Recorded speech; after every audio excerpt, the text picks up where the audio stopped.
4월 10일 목요일 사순절 특별 가정예배를 시작합니다.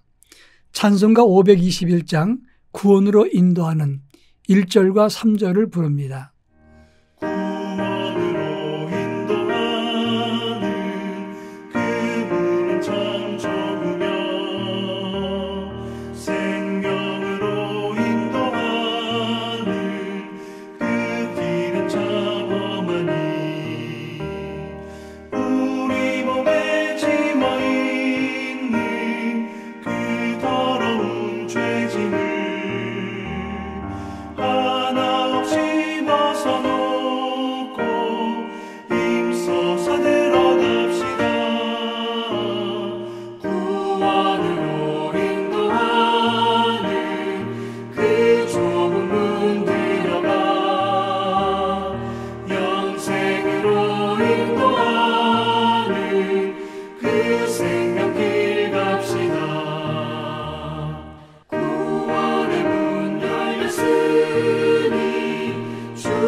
이 시간 우리에게 주시는 하나님 말씀은 신약성경 히브리서 2장 1절로 4절 그리고 9절 말씀을 보겠습니다. 제가 하나님 말씀을 봉독합니다. 그러므로 우리는 들은 것에 더욱 유념함으로 우리가 흘러 떠내려가지 않도록 함이 마땅하니라. 천사들을 통하여 하신 말씀이 견고하게 되어 모든 범죄함과 순종하지 아니함이 공정한 보응을 받았거늘 우리가 이같이 큰 구원을 등한히 여기면 어찌 큰 보응을 피하리요. 이 구원은 처음에 주로 말씀하신 바요 들은 자들이 우리에게 확증한 바니 하나님도 표적들과 기사들과 여러 가지 능력과 및 자기 뜻을 따라 성령이 나누어 주신 것으로서 그들과 함께 증언하셨느니라. 오직 우리가 천사들보다 잠시 동안 못하게 하심을 입은 자 곧 죽음의 고난 받으심으로 말미암아 영광과 존귀로 관을 쓰신 예수를 보니 이를 행하심은 하나님의 은혜로 말미암아 모든 사람을 위하여 죽음을 맛보려 하심이라. 아멘. 우리는 어제 가정예배 시간에 예수님이 12제자를 데리고 예루살렘으로 올라가시면서 예수님은 이방인 손에 넘겨져서 수치와 모욕을 당하시고 그리고 죽으셨다가 3일 만에 부활하신다 하는 말씀을 했습니다. 그러나 제자들 중에서는 그것을 깨닫지 못했다는 말씀을 함께 살펴봤습니다. 오늘은 본문에 나오는 히브리서 2장 1절로 4절 그리고 9절 말씀을 보면서 어제 봤던 제자들처럼 어리석음을 가진 성도들에게 예수님의 십자가 사건과 구원과 희생은 그냥 흘려보내거나 그것을 깨닫지 못해서는 안 되는 일이라 이것을 강조한 말씀을 다루고 있습니다. 사실 히브리서는 유대교에서 기독교로 개종한 그리스도인을 향해서 말씀 주신 것이 히브리서입니다. 기독교로 개종했던 유대인들은 열심히 예수 그리스도를 믿고 의지했습니다. 그런데 유대인들의 핍박과 회방이 너무 극심하니까 그 고난을 견디지 못해서 다시 유대교로 돌아갈까 이런 성도들이 있었다고 하는 것입니다. 그럴 때 히브리 기자는 예수 그리스도의 죽으심은 구약의 모든 제사의 완성이고 모든 제사 제도의 실체 대신 예수를 따르는 것이 참된 믿음의 길이고 하나님을 섬기는 길이라 이것을 설명했던 것입니다. 그래서 히브리서에는 제사 제도와 속죄 개념을 많이 담고 있다고 하는 것입니다. 오늘 본문에 나오는 말씀의 의미가 무엇인가를 함께 살펴보도록 하겠습니다. 1절에 보면 너희가 들은 것에 더욱 유념하고 이를 흘러 떠내려가지 않도록 하라. 이렇게 말씀했습니다. 여기서 너희가 들은 것이란 말은 과거의 성경에서는 모든 들은 것으로 기록을 했습니다. 한마디로 그 당시 초대교회 유대교 교인들이 들었던 복음을 의미하는 것인데 이 복음이 흘러 떠내려가지 않도록 하라 이렇게 말했던 것은 여기서 흘러 떠내려가지 않도록 하라는 뜻은 파라지오멘이라는 단어를 씁니다. 이 말은 아주 특이한 말인데 반지가 손가락에서 빠져나간다 그런 뜻입니다. 귀중한 결혼 약속의 상징이 반지입니다.